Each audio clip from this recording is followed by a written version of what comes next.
From the Presidential Palace, Manila, Dateline Malacañang.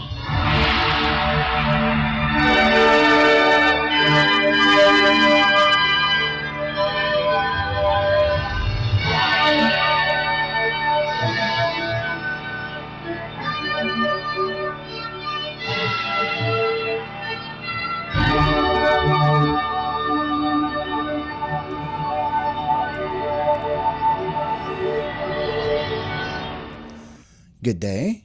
This is Dateline Malacañang. Philippine President Ferdinand R. Marcos Jr. had tasked the Overseas Workers Welfare Administration, or OWA, and the Department of Migrant Workers, or DMW, to locate and account the number of Filipinos staying in Israel. This is after the fundamentalist and militant Hamas group have attacked Israel, which claimed the lives of at least 250 people. The DMW had opened several hotline numbers using Viber and WhatsApp for the Filipino community who need government assistance. Presidential Communications Office, or PCO Secretary Cheloy Garafil, said that the government is closely coordinating with the Philippine Embassy in Tel Aviv and the Migrant Workers Office, or MWO, in Israel to ensure the safety and welfare of Filipinos affected in the ongoing conflict. President Marcos said that the Philippines understands the right of states to self-defense in light of external aggressions as recognized in the United Nations Charter. The President also conveyed his deepest sympathies and condolences to those who have lost family members and loved ones in recent attacks. Dateline Malacañang.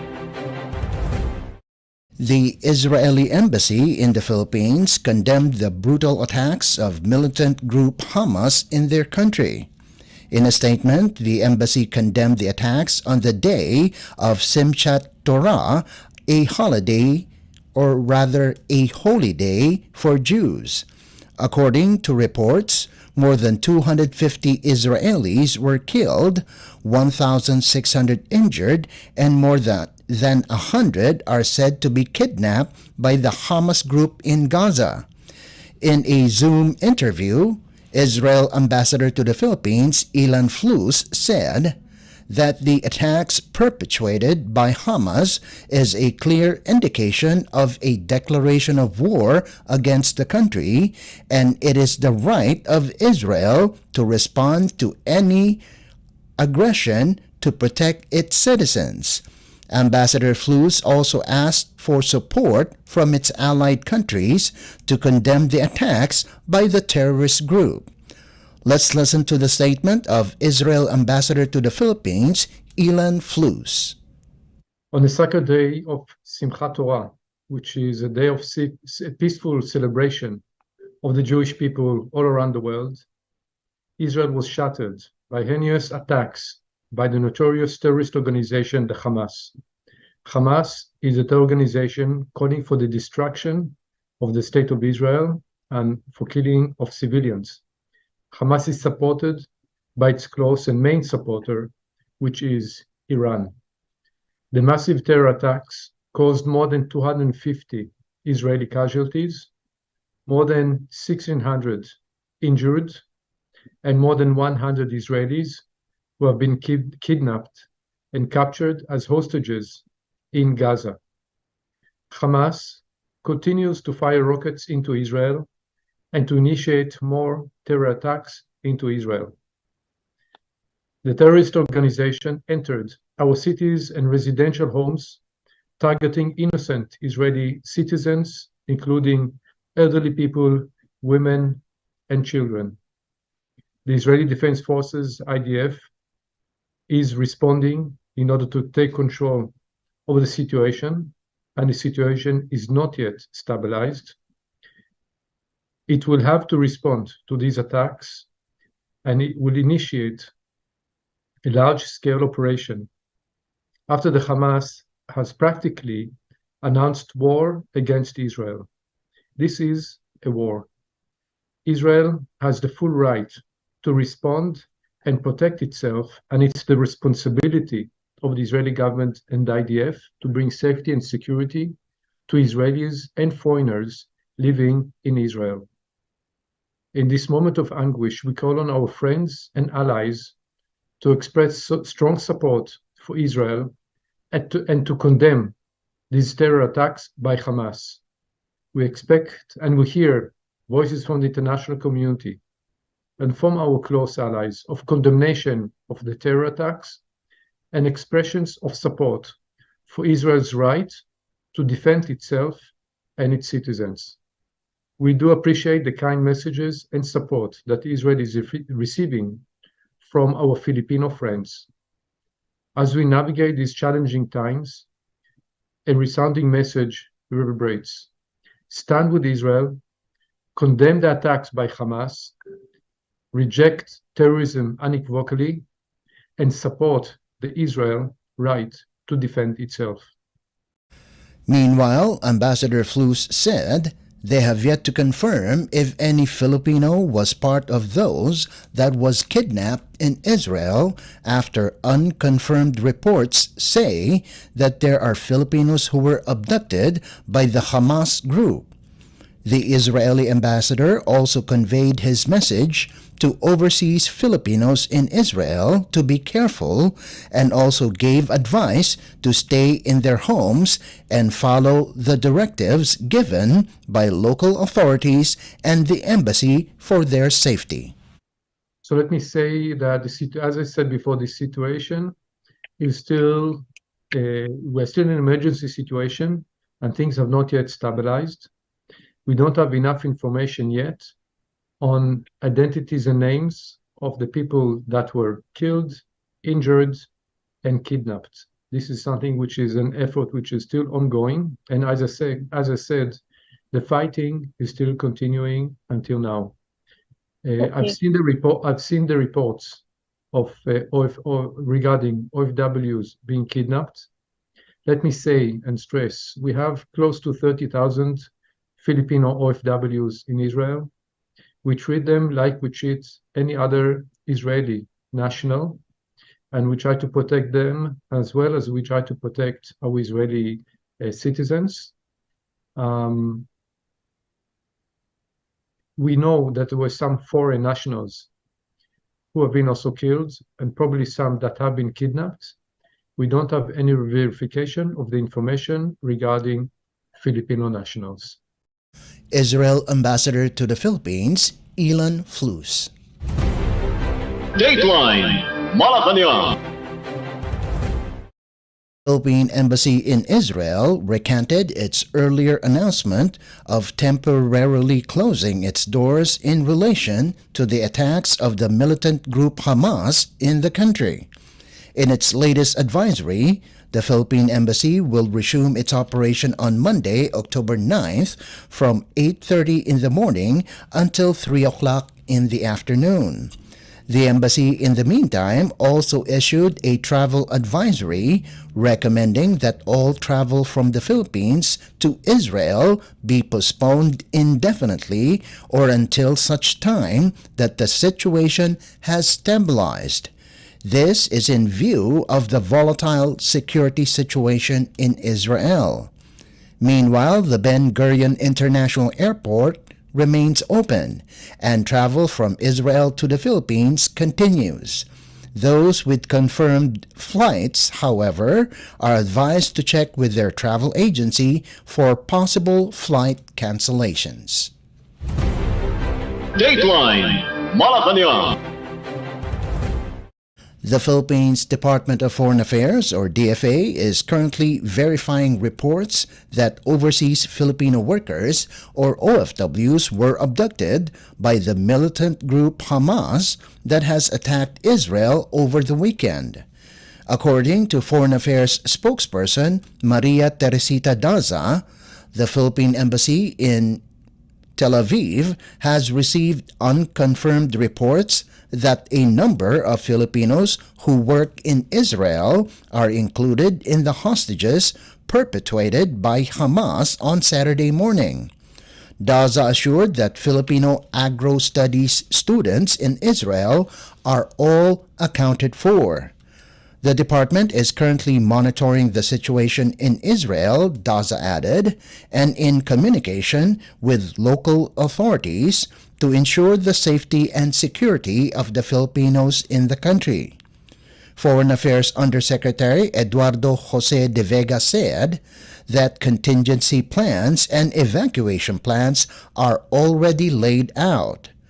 Undersecretary de Vega added that as of the moment, there were no immediate reports of Filipinos killed in the attacks. To recall, the militant group Hamas conducted a surprise attack in at least 22 locations outside Gaza in Israel on Saturday. Based on reports from the Israeli media, at least 250 have been killed by the attacks. Dateline Malacañang. Philippine senators are calling on different government agencies to make sure that Filipinos in Israel are safe, considering the ongoing conflict between Israeli forces and the Palestinian militant group Hamas. In a statement, Senate President Juan Miguel Zubiri condemned the violence on innocent civilians and called on the immediate release of hostages. The Senate President insisted that this form of violence will not achieve freedom or justice. Both Senator Zubiri and Senate Majority Leader Joel Villanueva encouraged the Department of Migrant Workers, or DMW, Department of Foreign Affairs, or DFA, and other concerned agencies to ensure the safety of overseas Filipino workers, or OFWs, there and provide them with the necessary assistance. Senate President Zubiri also called on the immediate use of the Assistance to Nationals Fund in this objective. Senator Grace Poe said that Filipinos should be immediately repatriated while the borders are still open, while Senate Committee on Migrant Workers Chairperson Senator Raffy Tulfo reminded Filipinos in Israel to remain vigilant and monitor important news not only from local media but also from the Philippine Embassy. Senator Tulfo emphasized that Filipinos should also follow advisories and reminders from local authorities. Dateline Malacañang. Philippine President Ferdinand R. Marcos Jr. on Sunday instructed the Department of Agriculture, or DA, to utilize the excess collections of the Rice Competitiveness Enhancement Fund, or RCEF, to assist rice farmers. Citing the President's recent meeting with DA officials, the Presidential Communications Office, or PCO, said, RCEF collections in excess of the 10 billion peso requirement should be used to provide drying, mechanization, and other equipment support to rice farmers to sustain their productivity. Under Republic Act, or RA 11203, or the Rice Tarification Law, or RTL, revenues collected from rice tariffs should pay for the yearly requirement of 10 billion pesos for the RCEF to bankroll programs and projects raising the competitiveness and output of palay or rice farmers. The chief executive also stopped the collection of thousands of pass-through fees of trucks carrying food and commodities. Pass-through fees collected by local government units, or LGUs, range from 75 pesos to 2,500 pesos per truck under local ordinances. Under Executive Order Number 41, President Marcos directed all LGUs to stop collecting any kind of pass-through fees from all vehicles that transport food and commodities. These include sticker fees, discharging fees, delivery fees, market fees, toll fees, entry fees, mayor's permit fees, among others. President Marcos recently approved the release of 12.7 billion pesos, which will be distributed to 2.3 million small rice farmers who will each receive 5,000 pesos in financial assistance under the Rice Farmers Financial Assistance or RFFA program of the government. The president also emphasized that the financial assistance is also part of the government's efforts to support small rice farmers who will be affected by the lifting of Executive Order No. 39, which sets the mandated price ceiling on regular and well-milled rice. Dateline Malacañang. Malacañang over the weekend announced the conduct of various contests in celebration of the Communications Month this October. The Presidential Communications Office, or PCO, has encouraged college students to participate in various creative competitions such as songwriting, filmmaking, and essay writing. According to the PCO, the competition seeks to highlight the youth's hope for the new Philippines in the pursuit of Filipino excellence. For the songwriting contest, entries may touch on the Filipino youth's aspirations for a bagong Pilipinas, or in English, New Philippines. For filmmaking, interested student filmmakers must follow the themes competition. Ano ang Bagong Pilipinas? A short video that will feature their understanding of the new Philippines President Ferdinand R. Marcos Jr. is pushing. For essay writing, the piece may touch on the Filipino youth's aspirations for a bagong Pilipinas, or the inspirational spirit that will enable this call to action realization, among many other narratives the writer wants to communicate. Through Proclamation No. 308 issued last August, the President declared October as Communications Month. The proclamation enjoins all departments, agencies, and instrumentalities of the national government, local government units or LGUs, government-owned and controlled corporations, and both the public and private sectors to support PCO's activities and programs. Dateline Malacañang. Philippine President Ferdinand R. Marcos Jr. congratulated Gilas Pilipinas for winning the gold medal of the men's basketball tournament at the 19th Asian Games in Hangzhou, China. Gilas Pilipinas won the gold medal after defeating Jordan 70-60, with Justin Brownlee contributing 20 points. The president said that he knows that every Filipino is proud to be called one today.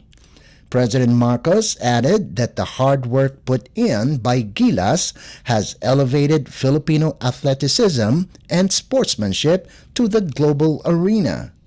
The Philippine men's national team defeated Iran in the quarterfinals by only a point and conquered defending champion China in the semifinals with just a point as well to reach the finals against Jordan. This is the Philippines' first gold medal in basketball at the Asian Games after 61 years. Dateline Malacañang. Over 81 million Filipinos have so far registered for the Philippine Identification System, or PhilSys, as of October 3, 2023.